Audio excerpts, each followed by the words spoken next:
Here's my throwback, and I don't care whether it's Thursday. Most Americans know the names of Martin Luther King, Malcolm X, Whitney Young, Rosa Parks, and all the other heroes of the civil rights movement. I would like to submit a nearly forgotten hero and an incident that kicked the civil rights movement into action. Governor Orville Faubus of Arkansas defied a Supreme Court directive ending the separate but equal rules in the public schools. Sobbing black kids were blocked from entering school by the Arkansas Guard, and mobs of screaming crew-cut white boys and poodle-skirted white girls. This move awakened the general sleeping under the smiling grandpa on the golf course. To the general, defying a Supreme Court directive was an attack on the Constitution, and the Constitution is America. Good old Ike vanished. The Supreme Commander of Overlord was back.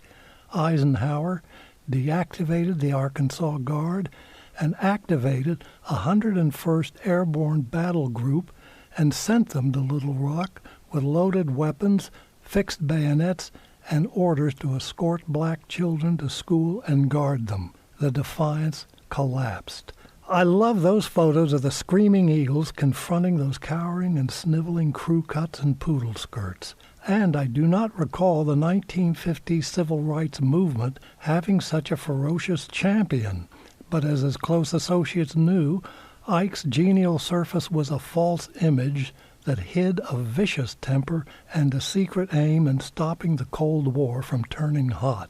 Till Little Rock, Ike was never perceived as a friend of black people, but traditionally the Supreme Court was an outright enemy. The Dred Scott decision legalized slavery. Reconstruction decisions weakened the Emancipation Proclamation, and Plessy versus Ferguson built the iron wall of separate but equal, especially separate.